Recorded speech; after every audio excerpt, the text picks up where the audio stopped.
Am I the asshole for letting my daughter wear an expensive dress to my sister's house? Me, my husband, and our 15-year-old daughter, Georgia, went to my sister's place for lunch this past weekend. Georgia is very bright. She completed her exams early and is now studying more advanced material. She's a big fashionista, a lot more than I was at that age. She loves pretty clothes and outfits, and we're happy to get her as much as we can, provided she behaves well and keeps up the good grades. The lunch with my sister was fairly casual, but Georgia wore her new pink dress. My sister isn't as well off as we are, unfortunately, and she is raising 3 children on her own, and her job isn't a high-paying one. In the past, she asked me if Georgia could tone down her outfits when we come to visit because she doesn't want her kids being upset because they can't afford things like that. I do get my sister's point, but it's not down to me to police what Georgia wears. I've spoken to Georgia about it, but I left the final decision to her. Anyway, so we went for lunch, and Georgia ended up getting into an argument when my sister's 13-year-old daughter Lucy asked about the dress and where it was from. Georgia answered that it didn't matter because Lucy couldn't afford it anyway. We told Georgia to shut up as soon as the comment left her lips, but it soon ended up with Georgia and Lucy screaming at each other. My sister made the kids vanilla milkshakes, and Lucy decided to throw hers all over Georgia, ruining the dress. Georgia burst into tears, and to be fair, my sister did bring her a change of clothes. I said that if the dress was permanently ruined, I wanted my sister to reimburse us. My sister has refused and said that it was our responsibility because my daughter wore an expensive dress despite being warned not to.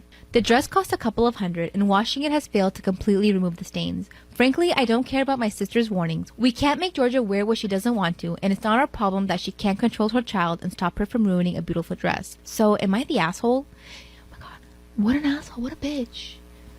What kind of sister are you, bro? Your sister's going through shit and you're gonna be like, reimburse me for my daughter's dress? Like, you could, oh my god, like, alhamdulillah, oh my god, what is wrong with people?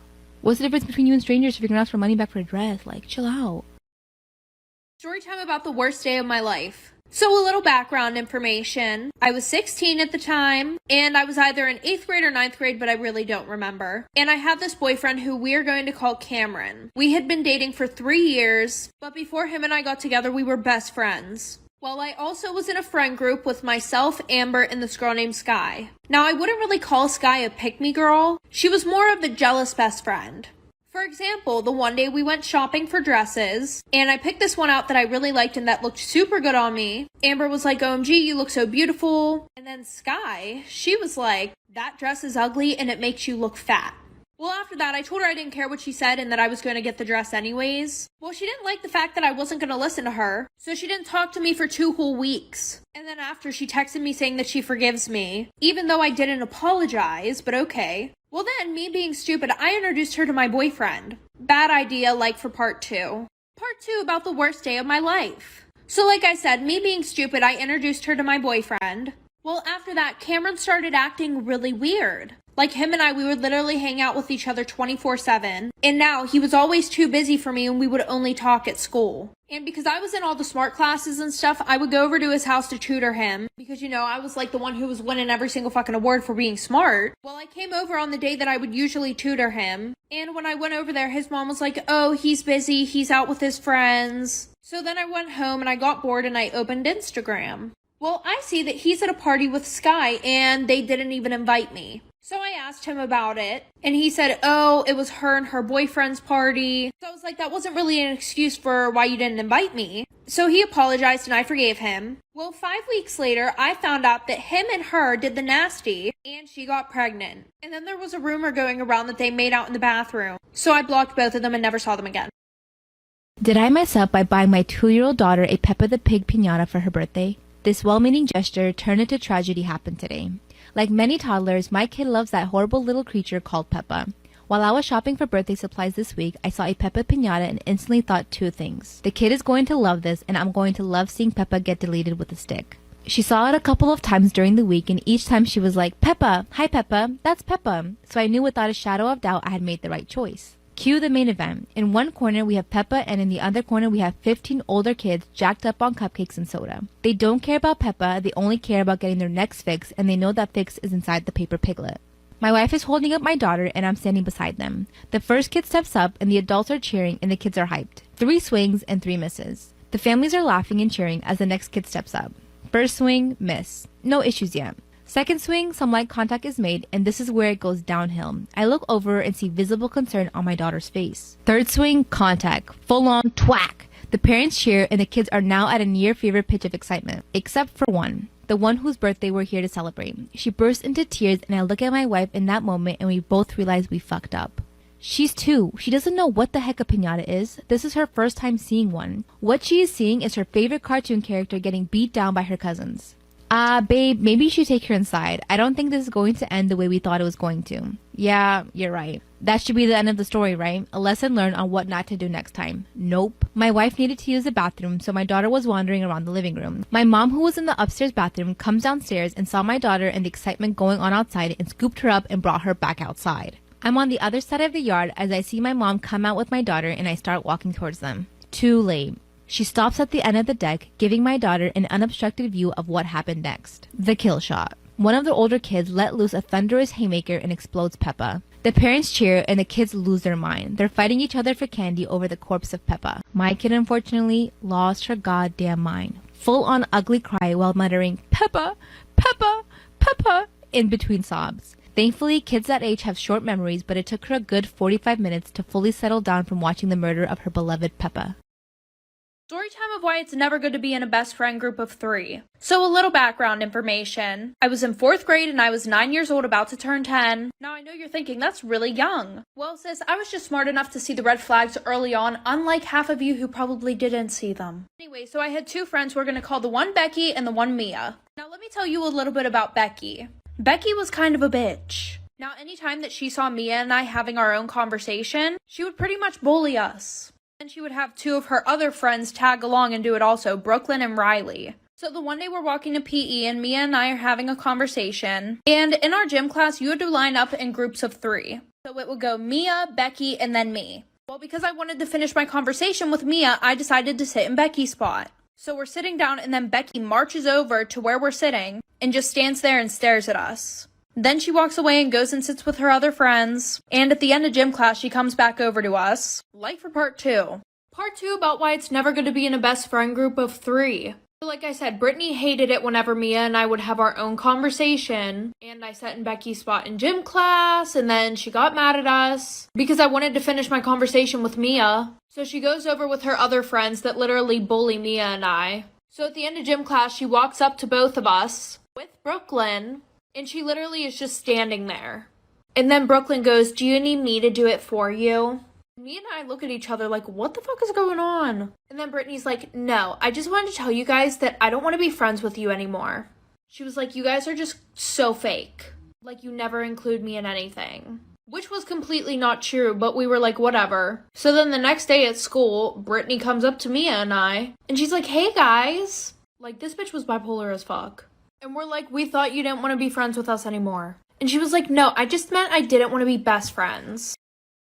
Story time about how my date turned out to be a serial killer. Disclaimer, this is not my story time. It was sent to me on Instagram. I recently got promoted at my job and had to move to a new city. I didn't know anyone in this new city, so I decided to sign up for some dating apps. Within a few days, I was already talking to some guys. One of them in particular was really nice, and I could tell he was really trying to get to know me. So I gave him my phone number. From there, we texted for about a full week. He would say good morning and good night. He would always ask me questions and act like he was just really interested in me. I decided that I really liked him and I told him. That's when he asked me if I wanted to go on a date, and of course, I said yes. We decided to meet up for dinner during the weekend. On the morning of the date, I sent him a text message saying good morning. I didn't hear anything back from him. At first, I thought maybe he's just stuck at work. An hour before the date, I still hadn't heard from him, so I decided to send him a text, and he did not reply. So of course, I ended up going to dinner by myself anyway.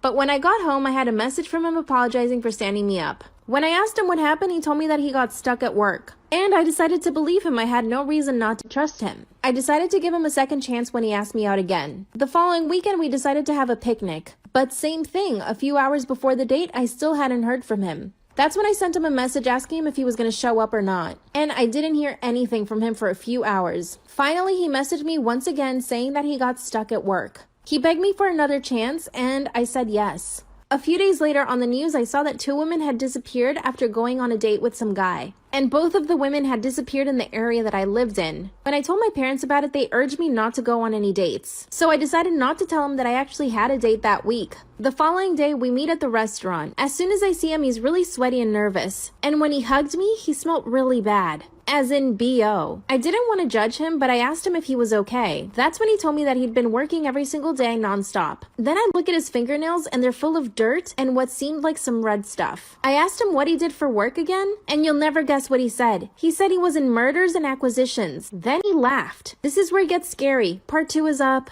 Part 2 of how my date turned out to be a serial unaliver. Disclaimer, this is not my story time. It was sent me on Instagram. On the date, I noticed that his fingernails were dirty, he was really sweaty, and he smelled really bad. When I asked him what he did again for a living, he told me he was in mergers and acquisitions. Then he started laughing maniacally. He told me it was a joke and it was a line from one of his favorite movies, American Psycho. I tried to laugh it off with him, but I just couldn't get past his whole demeanor. Then he started just doing bizarre things. He ordered tons of food, steak, chicken, pasta, nachos, salad, and he ate all of it. But the way he was eating was so aggressive, it was like he hadn't eaten in days. By the way, at this point, we hadn't followed each other on social media. So I told him I wanted to go to the bathroom. When I got to the bathroom, I started looking up his Instagram. He had a profile, but not many pictures on it. Then I started looking through his tagged pictures, but again, nothing. It was like he didn't exist outside of the dating app.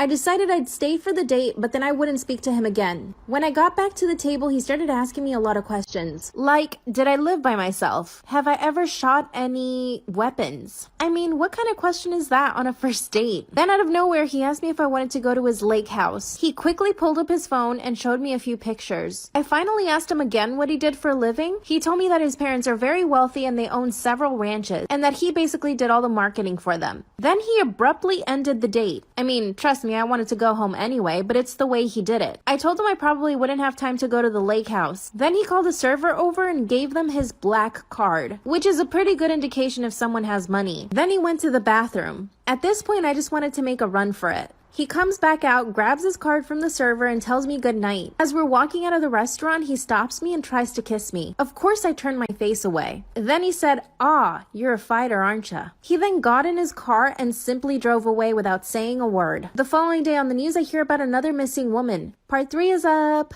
Part 2 of how my date turned out to be a serial unaliver. Disclaimers, is not my story time. It was sent to me on Instagram. If you haven't seen part 2, go watch it. The following day, I hear that another woman is missing. This is when they showed a description of the man they think kidnapped the women, and it looked exactly like my date. They even mentioned the dating app that he used, which is the same one we met on. So I decided that after work, I would go to the police myself. I spoke to the detective and gave him all the information. His name, his social media, his dating profile, and I even told him about how he behaved on the first date. Later on that night, I got home and blocked him from everything. 2 days later, the police show up to my job and told me that they caught him. And when they went to search his lake house, they found the missing women. Apparently, he would lure women to his lake house and keep them there for days, eventually unaliving them. The police told me that if I hadn't followed my instincts, I might have ended up like they did. He's now in maximum prison, and somehow he managed to send me a letter. I burnt it as soon as I got it. Apparently, he still wants to talk to me. Never trust someone you meet online. Am I the asshole for ruining a pregnancy announcement by telling the woman she may have taken the wrong test? My husband and I recently invited 8 friends for lunch, and we were asked if we could also include a new couple, Doug and Sasha. We have never met them before, but everyone who was invited had, so we said sure. At one point during dinner, Sasha needed to use the restroom, and I told her to use the master suite since the other bathroom was occupied. I was helping my husband in the kitchen when Sasha came out of the room bawling and holding something in her hand.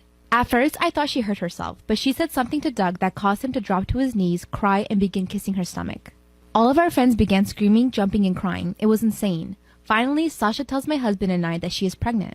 Of course, we congratulate both of them, and then I give them a bag to put the pregnancy test in. I will admit, I did find it odd that she brought a pregnancy test and took it at a complete stranger's house, but I didn't say that out loud. Once everyone sat down to eat, Sasha looked over to me and said, "I hope you don't mind that I used one of your pregnancy tests. I just saw them and I had to."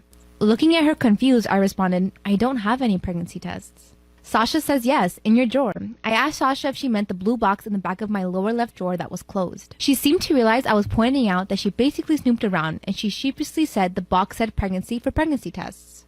I said, "Sasha, the brand is Pregmate, and those are ovulation tests. I do not own pregnancy tests. Did you take an ovulation test?" Her husband freaked the absolute F out at me and said his wife was not an idiot and can read a box. He insisted Sasha get the test out now and show me that I'm wrong. Sasha refused, saying she didn't need to prove anything to a complete stranger and insisted they leave immediately. One of the couples thought that Doug and Sasha acted completely ridiculous, while the other 3 couples thought I should have pulled Sasha aside to discuss my concerns and said I was the asshole for saying something in front of everyone. Honestly, the whole situation caught me off guard and everything happened so quickly. The whole thing was bizarre and confusing. I just didn't have the time to put the pieces together mentally before asking about the ovulation tests. Also, I found out later through one of my friends that Sasha did take the ovulation test and she is not pregnant.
What with my celebrity crushes? Disclaimer, this is not my story time. It was sent to me on Instagram. I'm from a really small town in the Midwest. Growing up, I knew I wanted to go to LA and be famous. As soon as I turned 20, I decided to move to LA. Showed up to LA with $400 in a dream. My dream was to meet all of my celebrity crushes. I happened to be tall and pretty good looking, so I got myself a modeling agency. A few weeks after I got to LA, I booked my first job. I got to model for a runway show. From there, I met a stylist who introduced me to a bunch of people. And from that, I was able to start going to a bunch of industry parties. I met tons of celebrities, influencers, and basically socialites. I even met Kim Kardashian at a party 4 years ago. When I would go to these parties, I would tell people that I was a model. But in order to prove that, I had to have a pretty big following on Instagram. So I took all of my savings that I had, and I bought myself 100,000 followers on Instagram. With those 100,000 followers, I was able to get verified. And after that, I started DMing as many celebrities as I could, especially my celebrity crushes. And no, I won't say who they are. After a few weeks, I still didn't have the responses that I wanted, aka from my celebrity crushes, but I started getting some responses from other celebrities. Not as famous or good looking, but still people that could definitely help me get to them. Basically, my life consisted of going to castings, go-sees, and going to photo shoots. I also started doing music videos, and this is when it really got interesting. I started meeting tons of rappers and started getting invited to bigger and bigger parties. Like, really exclusive parties. The kind where you couldn't take your phone in, and the kind where you had to sign an NDA to make sure that you couldn't say anything about what you saw at the party. My Instagram was also growing really quickly.